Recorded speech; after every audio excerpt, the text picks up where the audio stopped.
Hey, hi guys. My name is Leslie. For those people that don't know me, in this video, I'm going to be talking about the life of a homestay mom. For those people that take care of children, they stay home and then they do everything that comes along with being a mother. Their life passes by. Nobody thinks that it's an important job that they do, but they're doing a job. They're raising new generations. A mom is always going to be a mom. That we have to clap for the moms. Hi, moms out there. Be strong, and we can do stuff because we can do it. See, it's just puffy, but they take care of children for a long time. In some cases, it's better to stay home than to go out in society and find a job and just basically turn your check over to some childcare place or somebody that takes care of your children.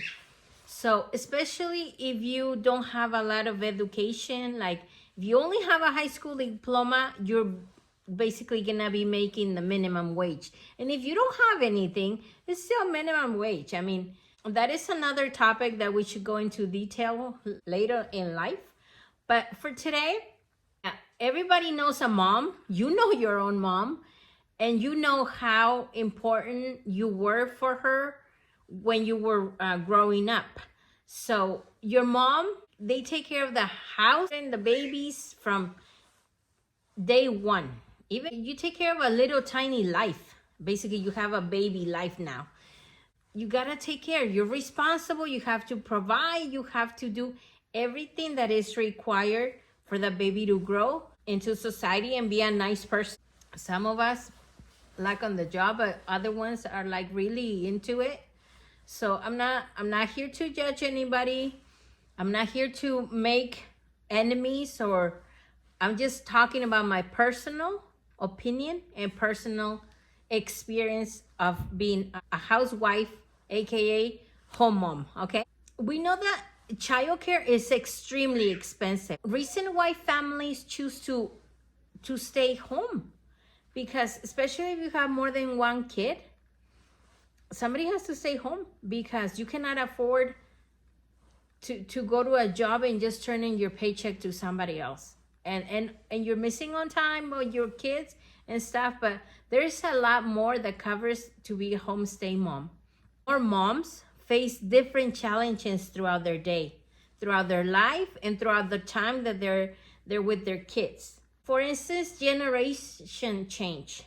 Every generation is different. So if you're a mom and have different generation kids, you will understand they're not the same.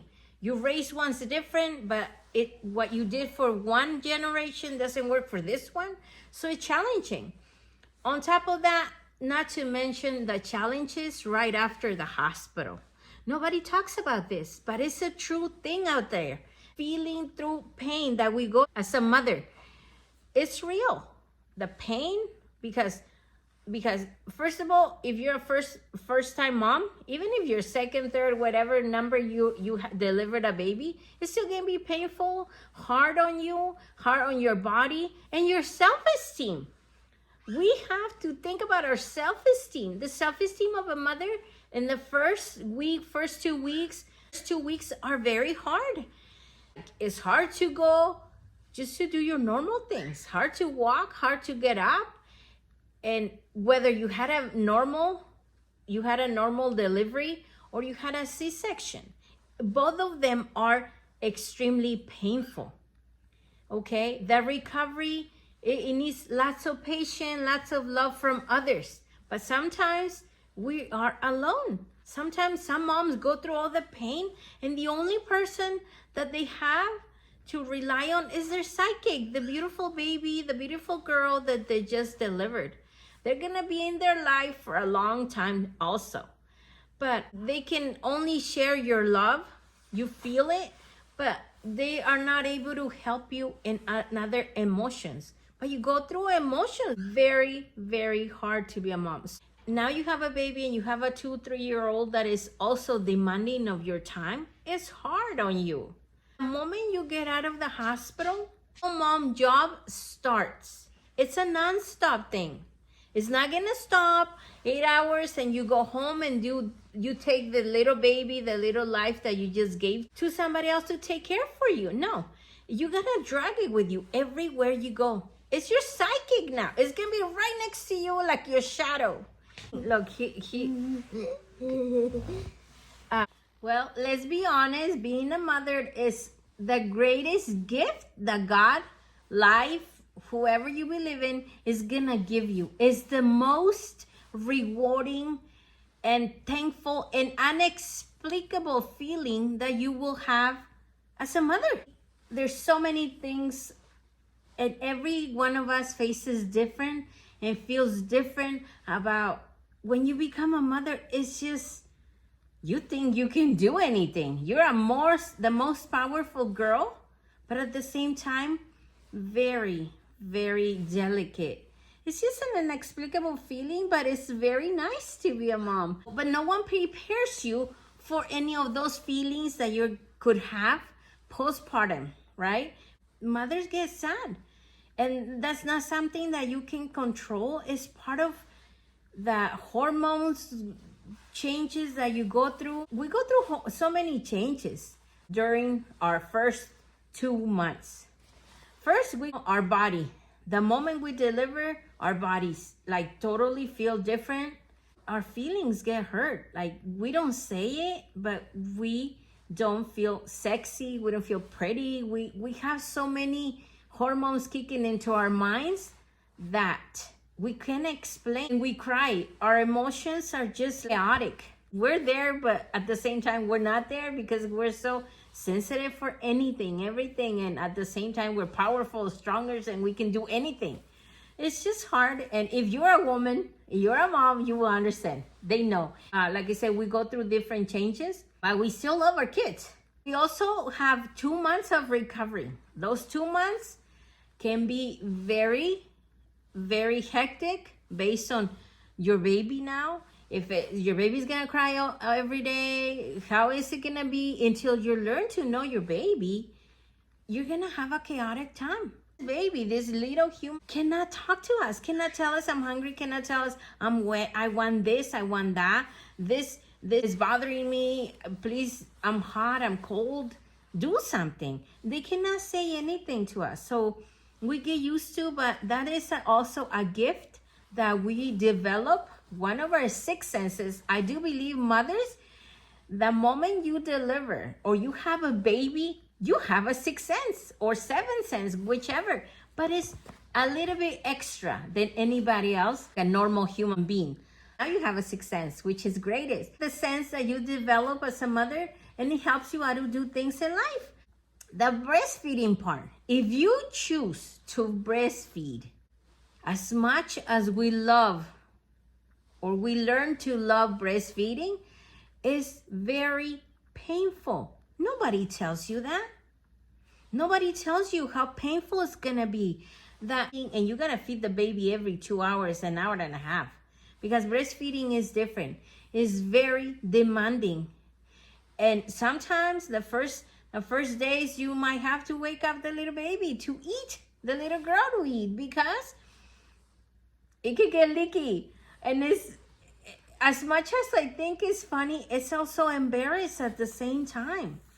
So next time you see a mom breastfeeding their baby in a public place, don't say anything, because you will eat a burger, an apple. Nobody tells you you cannot eat here. Don't send mothers to the restroom. Don't tell them cover yourself, like hide over there. Yeah, we have to be careful of our bodies because we're mothers and we're not supposed to be showing our special area just because we're breastfeeding. It's not show off. It's breastfeeding time. Just cover yourself, put the baby under a blanket, do something, because it's not embarrassing for us moms to see that, but there's questions out there because you never know who's watching. So, but I love breastfeeding. It was the greatest time, but like I said, it was very painful and nobody teaches you that. And then the baby doesn't want to let go. It's hard. But anyways, that's one thing that the mothers go through. And now you have a partner in crime. This baby, this little girl, this little boy, he's going to be following you everywhere, especially if you're breastfeeding. 24/7, the kid wants to be with you. You don't have privacy. Forget about privacy. No restroom time. You cannot go anywhere without the baby knowing that you're missing. It's hard sometimes to put the baby down on the bed, on the crib, because you're breastfeeding. But anywhere you go, you better take that little kid, that little baby. They attack like I said, it's like they're your new shadow. It's a cute shadow, but it's got a mind of its own. So every kid is special, and we love our kids, but sometimes we want to run away from them too. Let's be honest. God gave this extra sense, this extra motherhood for a girl, for a woman to have babies. It's just undescribable, like I said. And God knew, because it's the most priceless gift that you can ever get in this perfect creation. Birth, having a baby changes your life everywhere. Anything that you thought you were, now you're more than that, because now you have a sidekick. Now you have babies. You can have 4, 5, any number. Every kid is special. A mother is the greatest thing ever. Well, being a woman, just to be honest, being a girl is just special, because let me tell you that if you didn't know, if you believe in God, last creation in this earth were women. I'm sorry for anybody out there that it's not a woman, but I'm a woman, and God stopped creation. He stopped creation the moment he made a perfect human being, and that is you and I and all the women. Girl, you are powerful just because you are a girl. And I'm sorry, God is feminist. Can't help it. I gotta say that. Being a mother, you stay home, you cook, you do a lot of stuff.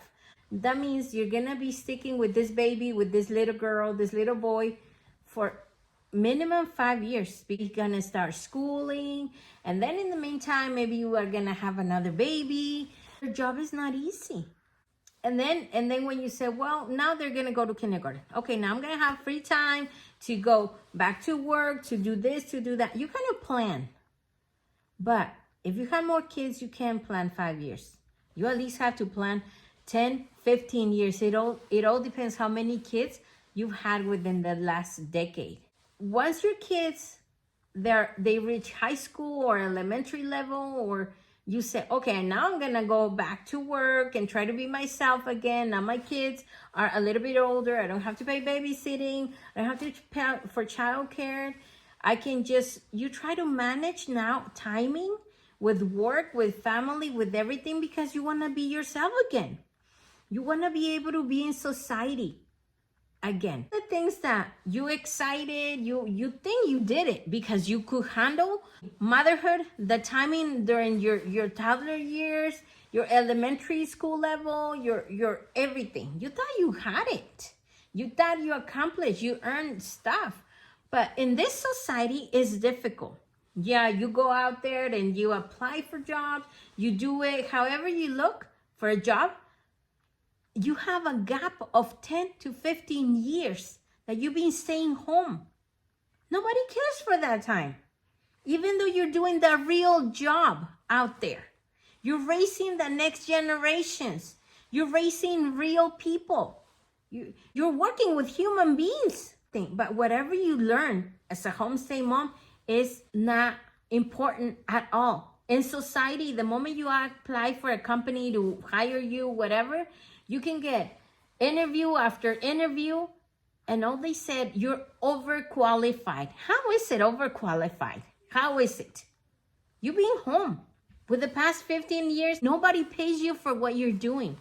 You don't get a check. You don't get points in your social. You're basically behind the curtains and nobody cares who you are. You just kind of disappear from the world. You disappear from life because you're a homestaying mom. And when you're trying to go back into a career or try to earn something, try to make you feel like you're worth something in society because you've been a homestay mom, they say no to you. They say no. And it's kind of discouraged that companies or society in general does not see that. The job of a house mom, a housewife, it's real. It's real. It's not, and you acquire so many other things you did not know about, but now you know. But companies don't see that. They just say no to you, and that's it. I really think homestay moms should be able to, they should have a voice in society, that somebody should try to make some kind of a law or something to encourage those mothers. I'm not saying, I know it's a choice being a mother. I know it's a choice for you to stay home, because there's a lot of people out there that are going to say, well, you choose to do that. You choose not to study. Life is hard. Not everybody, we were not all born with money in our pockets. Most of the people that are homestay moms, they stay there because they can't come up with childcare money. And it's hard on them, hard on the family, and it's hard on their self-esteem. Women are powerful. Moms are very powerful, but society and everybody else shuts the door on their faces because they don't consider you equivalent of anything. The 10-year gap that you stay home, you don't count as a member, a person, as a society that helped anything. But yes, schools get filled every year. There's new children every year because there was some mom staying home and raising children. So they should consider something that helps out the moms, that they can help out with some education, because some homestay moms want to be somebody. The 15-year gap, they should be productive for us too. We can go, we can study, but we don't have the time nor the money, so we choose to stay home. But lawmakers should do something about it. Somebody should think about the moms, what and how of a great job, because I'm not saying 100% of us are great. No, there's probably 99.2. But for that 99.2 that raises a whole country, that provides new generations, or raises new generations, fill house the school, and life continues, moms should be appreciated a little bit more. But they don't see that. Please, this is a message for the people that make the law, the lawmakers, that next time you want to feel better about your position or how you can impact the world, look back and think about your mother. Think about all the hard work, all the struggles that she went through, so you can be sitting where you're sitting right now, with a fancy tie, expensive shoes, nice tie, nice jacket, shiny shoes, and that cologne that you wear, the perfume that makes you unique. Think about your mom. All the hard work, because you were not innocent. You probably gave her a lot of white hair, a lot of trouble. You probably were a troublemaker. So now that you're a lawmaker, not a troublemaker, please contribute back to society, helping your mom, trying to accomplish something in life so that it's gonna make you feel better, because make a world more strong. They don't see that. But they said education, it starts at home. Who taught you that education? Who? Just tell me. Wasn't it your mom? because I'm sure she was the one teaching you how to behave, how to be nice, say please and thank you. So yes, education starts at home. So now be kind to your mom and try to make life easier for everybody else out there. If you're a girl, you're gonna be a mom. Maybe you choose to be, maybe not, but you're gonna make somebody feel better. So make us count. Make women, make moms count into society. And being a homestay mom should be a good asset for companies. That tells you how responsible you were teaching some human being to be good for society. You were doing something. You were not just lazy down and you block out yourself and hid in the woods. But that's how moms are. They're hidden behind the curtains and nobody cares for. Next time that you wanna feel bad, you can change. Change the world one step at a time. Start with something tiny. Making companies aware of mothers that we are extremely important in society.